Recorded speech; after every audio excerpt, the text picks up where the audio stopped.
दोस्तों नमस्कार। अब मैं आपको बताऊंगा एक और नई चीज़ के बारे में। हम लोग ने पिछले वीडियो में M1 देख लिया था। अब हम देखेंगे M2। आखिर M2 में क्या होता है। अब M2 का हमने देखा था अपने, जो आप याद करिए, जो हमने अपने लिटरेचर में पढ़ा था, वो पढ़ा था ऑटोसार मेटा मॉडल से रिलेटेड। इसका एसोसिएशन होता है और जो है स्पेसिफिक एट्रीब्यूट जो होते हैं उनको उनको मतलब आपका जो मेटा मॉडल जो होता है ये बताता है कि M2 M1 से रिलेटेड, इससे रिलेटेड जो है स्पेसिफिक एट्रीब्यूट्स होते हैं उनके लिए सॉफ्टवेयर टेम्पलेट्स बनाता है। तो दोस्तों अभी ये फिर वही वाला डायग्राम आ गया जिससे हमने शुरुआत करी थी। M0 वाला हमने देख लिया था, M1 वाला भी हमने इसको एक्सप्लोर करा, M2 अब हम देखने वाले हैं। तो हमने शुरुआत करी थी इंस्टेंस बना के, कंपोनेंट का कंपोजिशन बना के, और लास्ट में अब हम सेकंड लास्ट जो है इसमें हम आ गए हैं। अब हम टेम्पलेट बनाएंगे। अब इसे बड़े स्तर पे, पहले हम ज़ीरो से चालू करते चीज़ें इकट्ठा हो रही हैं, अब वो थोड़ा बड़ा रूप ले रही हैं, टेम्पलेट्स तक ले। आप मेटा मॉडल पे अब आप बात करने लगे। मेटा मॉडल को हम देखो, शुरुआत में आपको ऐसा नहीं है कि मैं सिर्फ एक्सप्लोर करा रहा हूँ, मैं आपको बता रहा हूँ कि डायग्राम कितने कॉम्प्लिकेटेड हो सकते हैं और यहाँ से चीज़ों को ले जाना कितना कठिन होता है। ठीक है, तो ऑटोसार टॉप लेवल डिज़ाइन है। अब ये अलग अलग चीज़ें, मैं इसको क्या आपको समझाऊँगा, इसको समझने के लिए बहुत ही फुर्सत का टाइम चाहिए। धीरे धीरे ये सब चीज़ें आपको समझ में आएंगी। बेसिकली आपस में इतने इंटरकनेक्शन है तो मेरे को लगता नहीं कि ऐसी अभी इस पर बहुत ज़्यादा चर्चा करनी चाहिए। मैं आपको और भी readme, Meta data, methodology, schema कैसे बनाया, ऑटोसार टॉप लेवल स्ट्रक्चर, ये मेरे को लगता है एक इंटरेस्टिंग चीज़ होगी जिसको एक्सप्लोर किया जा सकता है। तो इसमें आप देखिए कि ये बताता है रूट एलिमेंट जो ऑटोसार डिस्क्रिप्शंस के लिए होते हैं, और XML डॉक्यूमेंट से इसका एसोसिएशन होता है। तो आपके ARP पैकेजेस हो गए, AR पैकेज है ना, और जो वेंडर से आपको जो इन्फॉर्मेशन मिली है वो ऑब्जेक्ट्स डिफ़ाइन करें, और एलिमेंट बनाने के लिए आपको ऑटोसार डेटा टाइप्स और यूनिट्स, ये मोर स्पेशलाइजेशन जो है इसमें बताई नहीं गई है। साथ ही साथ में जिसमें ARP और AR ऑब्जेक्ट्स जो हैं, है ना, तो इसमें चेकसम जो सिक्योरिटी के लिए लगा है, टाइम स्टैम्प की इंफॉर्मेशन चाहिए, कब इवेंट हुआ, कैसे हुआ, है ना, ये सब ऑथेंटिकेशन सिक्योरिटी के लिए यूज़ करते हैं। Implicit base class for all classes in the model. Implicit और एक्सप्लिसिट दो तरीके के का फीचर होते हैं, डेटा शेयरिंग या रिसोर्स हैंडलिंग के तरीके होते हैं। तो वो चीज़ इसमें इसका इससे एसोसिएशन है। डॉक्यूमेंटेशन ब्लॉक है, एडमिन डेटा है, लैंग्वेज बता दी आपने, किस तरीके से कम्युनिकेट कर रहा है वो बता दिया। इसके अंदर फीडबैक लूप लगा हुआ है, पैकेजेस आते हैं, है ना, और जो वेरिएशंस होते हैं, मतलब सेल्फ एडजस्टिंग या सेल्फ कंट्रोल, कंट्रोल सिस्टम में इस तरह के फीडबैक लूप्स बड़े आम होते हैं देखने के लिए। तो ये एक चीज़ थी जो इससे रिलेटेड थी। अभी अपन RT को एग्ज़ाम्पल लेके चल रहे हैं, तो मैं कोशिश कर रहा हूँ कि ऐसा RT का ही कुछ मिल जाए। लेकिन बेसिकली ये क्या है, इसमें आप जो भी आप देख रहे हैं ना, वो बहुत हद तक जो है BSW को फोकस करते हुए बनाया गया है। कॉमन स्ट्रक्चर डायग्नोस्टिक अभी बहुत, ये रहा सॉफ्टवेयर कंपोनेंट टेम्पलेट, ये एक इंटरेस्टिंग चीज़ होगी और मैं इसमें सबसे सरल सी चीज़ ढूंढने की कोशिश कर रहा हूँ। सॉफ्टवेयर कंपोनेंट डॉक्यूमेंटेशन ही मेरे को लगता है इस समय ऐसा होगा जो थोड़ा ईजी सा है ना।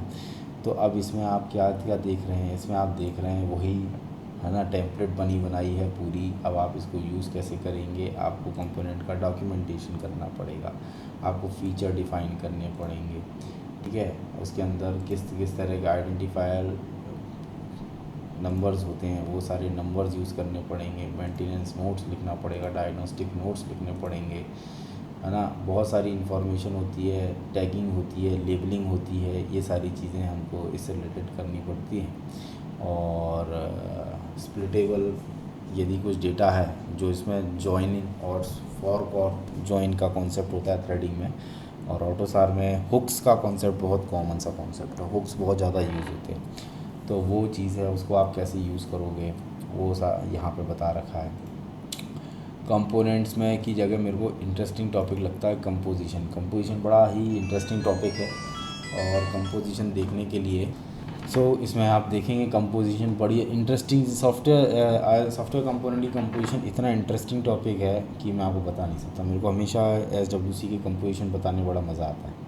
तो इसमें जो है आपको मैपिंग सेट आपने बताए, कांस्टेंट स्पेसिफिकेशन मैपिंग सेट बताए, और फिर आपने डेटा टाइप मैपिंग सेट बताए। अब इसके कंपोनेंट ही अलग अलग, आप देखो ब्लूप्रिंट टेबल क्या है, इसका ATP ब्लूप्रिंट क्या है, ATP क्या होता है, ये भी हम धीरे धीरे देखेंगे, है ना। फिर एलिमेंट बता दिया आपने, उसके बाद एलिमेंट्स तो दोनों में ही कॉमन है। और ये कंपोजिशन टाइप से का जो ये है, इसमें डेटा टाइप मैपिंग में भी इनपुट जाता है, और फिर इसका कांस्टेंट स्पेसिफिकेशन मैपिंग में भी इसका इनपुट जाता है। कंपोजिशन का ओवरव्यू देख लेते हैं। ओवरव्यू के केस में क्या होता है कि ये भी एक लूप की तरह काम करता है।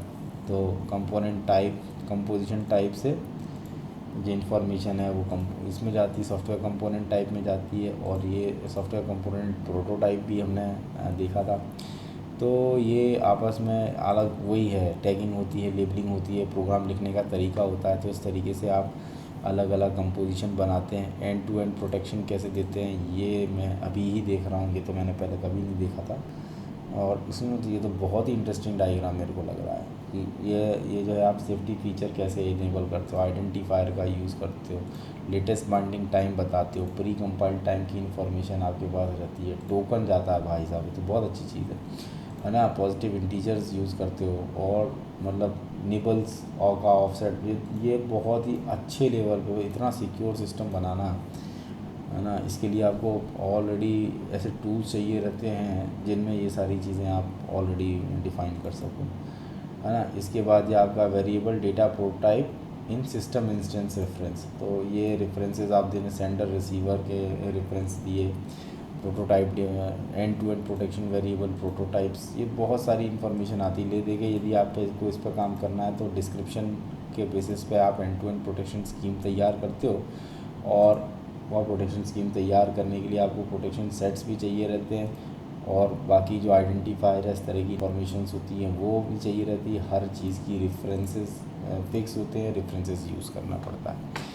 बहुत ही ज़्यादा इंटरेस्टिंग ये मेरे को लगा। अब मैं बोलने को तो बहुत देर तक बोल सकता हूँ, बट मैं इसको कंक्लूड करना चाहता हूँ। मैं कंक्लूड करने के लिए एक और चीज़ देखूँगा, और उसको बोलते हैं RTE। नहीं आ रहा है RTE, आई थिंक RTE मेरे को इसमें दिख नहीं रहा है, तो अभी RTE पे ज़्यादा बोलना भी सही नहीं रहेगा। मेथडोलॉजीज, रीडमी, मेटा डेटा, ये तो इसी पैरामीटर बहुत ज़्यादा हो जाएगा अभी, है ना। ये और ये तो मोर और लेस सेम ही है।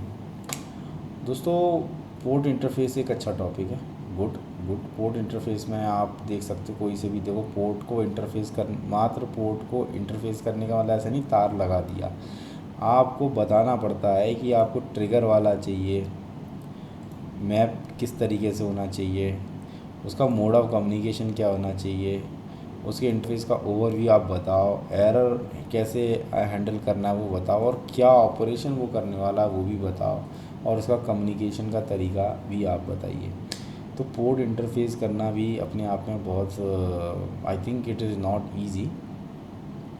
एंड एक एग्ज़ाम्पल ले लेते हैं इसका, है ना। मेरे को लगता है कि ट्रिगर का एग्ज़ाम्पल लेना या इवेंट वाले का एग्ज़ाम्पल लेना सही रहेगा। ट्रिगर इंटरफेस, और कहीं ट्रिगर लिखा हुआ दिख रहा है, ट्रिगर इंटरफेस ये रहा, ये सिंपल लग रहा है। देखिए, अब ट्रिगर इंटरफेस बनाने के लिए आपने क्या किया, कोड टाइप, कोड फैक्टर, ये दो पैरामीटर, ठीक है। ये ट्रिगर पीरियड यहाँ से जनरेट होगा। उसके बाद आपने पॉलिसी बनाई ट्रिगरिंग को हैंडल कैसे करना है, ठीक है। उसके बाद आपने आइडेंटिफायर को यूज़ किया, ये स्ट्रक्चर एलिमेंट बताया। इसके बाद आपने ट्रिगर इंटरफेस डिफ़ाइन किया, और ट्रिगर इंटरफेस डिफ़ाइन करने की इंफॉर्मेशन आपने दी पोर्ट इंटरफेस को। अब ये बूलियन है ना, ये जैसे इंटरप्ट सर्विस जो होती है, मेरे को लगता है वो वही है। तो ये बूलियन है ना, service provided, kind of service बताना पड़ती है। तो ये सारी चीज़ें हैं, है ना। इंस्टेंस के रेफरेंसेस भी देख के मेरे को अच्छा लग रहा है। मैं एक काम करता हूँ, मैं इसको भी कवर करने की कोशिश करता हूँ। ओके, ये तो मेरे को लग रहा है अपन ने देख लिया था, है ना, एक बार हुआ है ये। Composition, application composition data type is something port interface. तो ये जो अभी हम देख रहे हैं, ये बेसिकली इसकी यहाँ पे लिखा होना चाहिए कहीं, ये पोर्ट इंटरफेस कैसे करता है। अभी जब ट्रिगर वाला इवेंट देखा, अब उस ट्रिगर इवेंट के जो है अभी अपन कंपोजिशन लेवल पे बात नहीं कर रहे हैं, हम मेटा मॉडल बना रहे हैं। मतलब ये सब पैकेजेस हैं और इन सबको डिफ़ाइन करना पड़ेगा, क्लास बनानी पड़ेगी।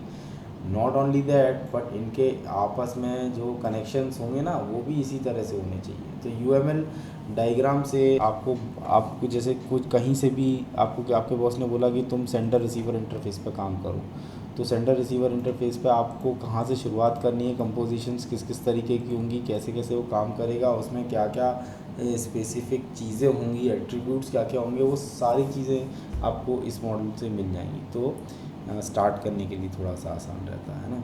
तो दोस्तों अभी मैं इसमें और ज़्यादा नहीं बोलूँगा, क्योंकि जितना हम एक काम करेंगे, हम एक एक चीज़ को एक एक मॉडल के लेवल पे जाके देखेंगे। जैसे जो चीज़ M1 में डिस्कस करी उसी को ही M2 में ढूंढेंगे और फिर हम उसी को ही M3 के पर्सपेक्टिव में देखेंगे। दोस्तों यदि आपका M2 से रिलेटेड कोई डाउट हो तो आप कृपया कमेंट सेक्शन में ज़रूर बताएं। अब अगले वीडियो में हम M3 को एक्सप्लोर करेंगे। Thank you very much.